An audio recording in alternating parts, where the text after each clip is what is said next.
ambassadors gathered here today. My name is Keiji Banai, Director General of the Agriculture Department. Now, I'd like to briefly introduce you to Yamanashi. When you think of Japan, Mount Fuji immediately comes to mind. It is Japan's highest mountain, and it's also registered on the UNESCO World Heritage List. And our prefecture, Yamanashi, is home to Mount Fuji. First, I will talk about Yamanashi's geographical location. Yamanashi Prefecture is located in the center of Japan and is roughly 100 kilometers west of Tokyo.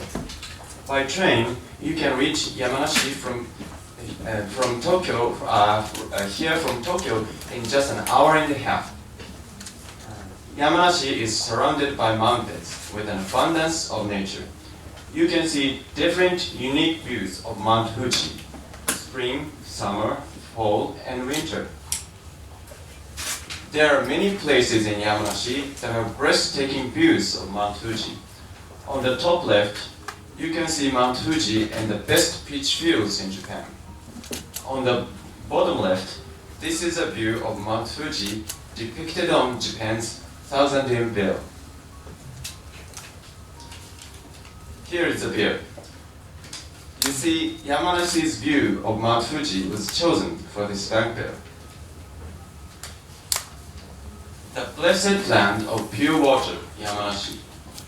Did you know that Yamanashi is often called by this name? We produce the largest volume of mineral water in Japan, with a market share exceeding 40%. That's an amazing number, right? The water gushing out creates beautiful water scenery. On the top left, you can see Oshinohakai Springs. It's part of the Mount Fuji World Heritage Site and known for having the purest water in the country. For foreigners, food is one of the most attractive things in Japan. The pure water of Yamanashi is the foundation of many delicious fruits, rice, sake, koshu beef, Fujinosuke fish, and so on. Our water is delicious, so it only makes sense that our food is too. This luxurious pure water also contributes to the production of various high-grade sake. Be careful not to drink too much. Yamanashi is proud to be the #1 producer of exquisite quality grapes, peaches, and plums in Japan. That's why Yamanashi is often called the Fruit Kingdom. For example, you can enjoy picking grapes from August to early October. Please check the pamphlet for more information. Furthermore, Yamanashi is also the birthplace of Japanese wine. It is said that the viniculture started from the Nara era, which was 1300 years ago. At Daizenji Temple, there are sacred statues depicting grapes. Another surprising fact about Yamanashi's famous koshu grapes, which are used frequently for wine, is that, according to genetic analysis, they actually originated from the Caucasus region and arrived here through the Silk Road. What a long and emotional journey our wine grapes went through. In 2019, our prefectural government declared Yamanashi as Wine Ken, Ken meaning prefecture. Yamanashi is a perfect place to enjoy outdoor sports. Imagine riding horses through highlands, which you can do at our prefectural equestrian facility in Yatsugatake. Or maybe you'd rather cycle through picturesque landscapes, or row a boat at the foot of Mount Fuji. Also, just recently, our prefecture has opened an outdoor sauna in the mountains. I'm sure you'll enjoy it.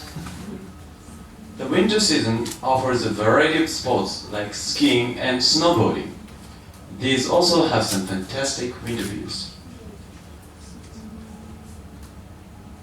After enjoying yourself in the cold outdoors, why don't you warm up in a hot spring?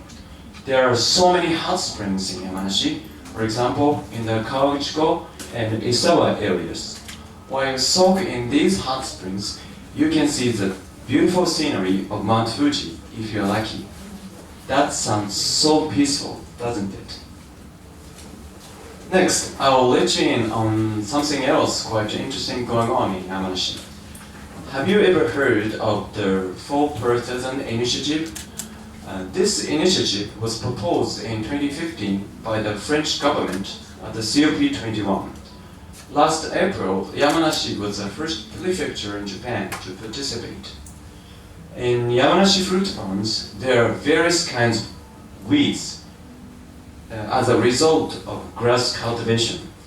Thanks to these weeds, there is an increase in microorganisms or insects, which helps to increase biodiversity and enable the soil to withstand natural disasters such as heavy rain or strong winds.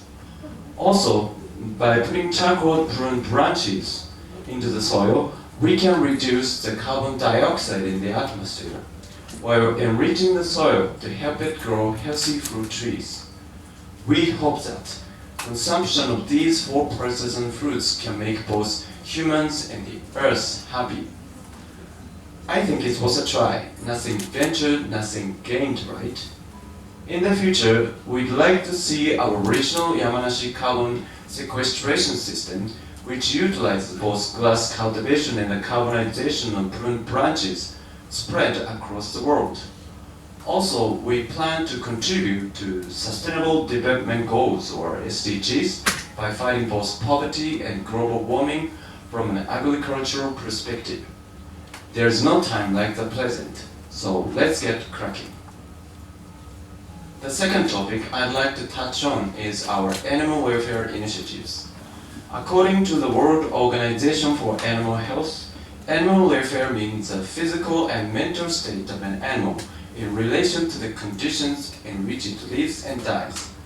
Actually, in Japan, when it comes to animal welfare, there is little regulation, and due to severe space constraints, livestock farmers often do not stop to consider the animals' welfare.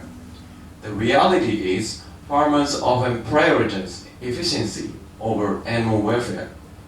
On the other hand, a growing number of livestock farmers in Yamanashi have managed to successfully balance both animal welfare efforts and productivity.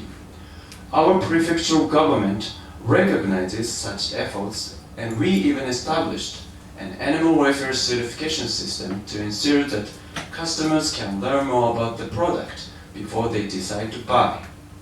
In the future, especially in the severely rural areas where only elderly people live, I think not humans but cows should manage these areas.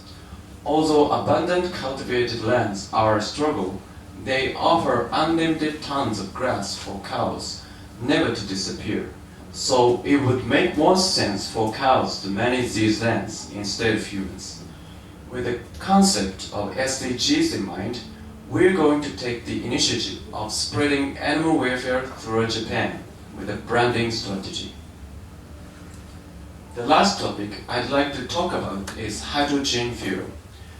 We're seeking to encourage new industrial and business sectors to cooperate as we aim to establish a Yamanashi hydrogen and fuel cell valley by forming networks consisting of a wide variety of stakeholders, including those in the industrial, academic, and public sectors.